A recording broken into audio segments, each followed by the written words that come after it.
On the afternoon of July 6, 1944, the Ringling Brothers and Barnum and Bailey Circus arrived in Hartford, Connecticut, offering a brief escape from the anxieties of World War II. Nearly 7,000 spectators packed beneath the enormous striped big top. Most were families, many were mothers with young children. For a few hours, the war felt very far away. But long before the first performer entered the ring, the conditions for disaster had already been built into the tent itself. The canvas stretched across nearly 19 acres, creating one of the largest temporary structures in America. Keeping a tent that size waterproof was a constant challenge, especially during summer storms. Normally, specialized fire-resistant treatments would have been preferred, but wartime shortages disrupted supply chains and limited access to many industrial chemicals. Instead, the circus relied on a traditional waterproofing mixture made by dissolving paraffin wax in white gasoline before applying it across the massive canvas roof. When the gasoline evaporated, it left behind a wax-coated surface that effectively repelled rain. It also created something far more dangerous. Overhead hung thousands of square meters of fabric coated with a combustible layer of paraffin. Most people saw shelter from the weather. In reality, they were sitting beneath an enormous reservoir of fuel. At approximately 2:24 that afternoon, witnesses noticed a small flame climbing the sidewall of the tent. Exactly how that first flame appeared has never been established with certainty. What investigators understood almost immediately, however, was why it spread so violently. Canvas alone burns. Canvas coated in paraffin burns dramatically faster. As the fire climbed upward, radiant heat softened the wax coating across the fabric overhead. Any remaining traces of gasoline trapped within the waterproofing accelerated ignition, while the melting paraffin itself became additional fuel. Instead of remaining a localized fire, the flames raced across the roof in every direction.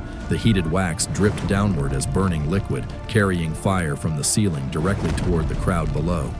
Within well under 2 minutes, flames had traveled across enormous sections of the big top. The roof had effectively become one continuous burning surface. The disaster was no longer defined by where the fire had started. It was now driven by the chemistry of the materials surrounding nearly 7,000 people.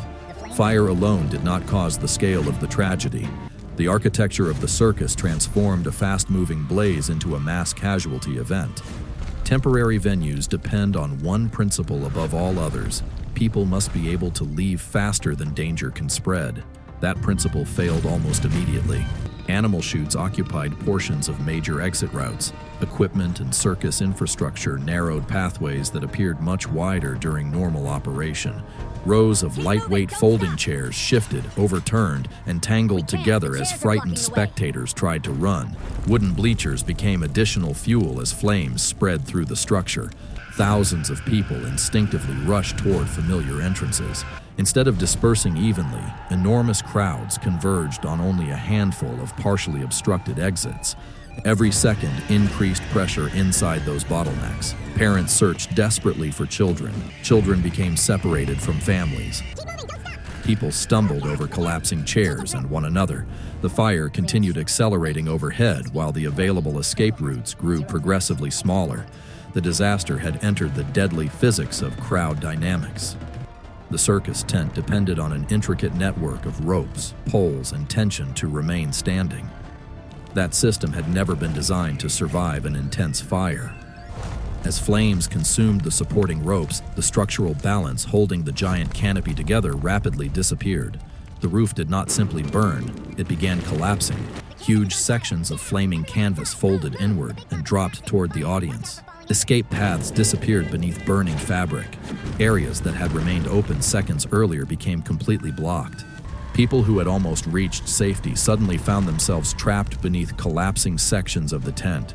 Performers, workers, police officers, firefighters, and spectators tore through canvas walls wherever they could, creating improvised exits as the official ones became overwhelmed. In roughly 8 minutes, a crowded afternoon performance had become one of the deadliest fire disasters in American history. 168 people lost their lives. More than 700 others were injured. The transformation from celebration to catastrophe had occurred faster than most emergency responses could even arrive.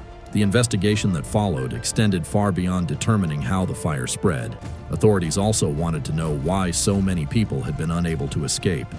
Circus executives were prosecuted and ultimately convicted of involuntary manslaughter, with investigators arguing that unsafe conditions, inadequate emergency planning, and the use of highly combustible waterproofing had contributed directly to the disaster. The exact cause of ignition proved far more difficult to establish. Some investigators believed the fire began with a carelessly discarded cigarette or match.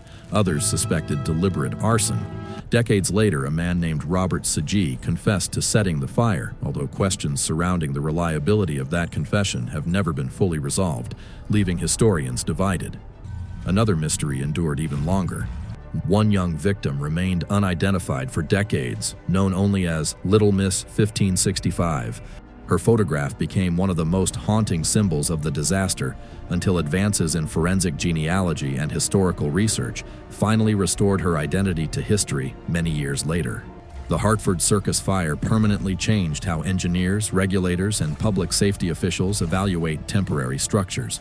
Flame-retardant treatments gradually replaced highly combustible waterproofing compounds. Emergency exits became subject to stricter design standards and could no longer be obstructed by equipment or operational layouts.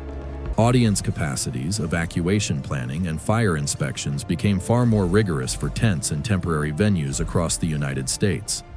The greatest lesson was deceptively simple. Disasters rarely begin with a single spark. They begin when hazardous materials, compromised design decisions, and blocked escape routes quietly combine long before anyone realizes a fire has already become impossible to outrun.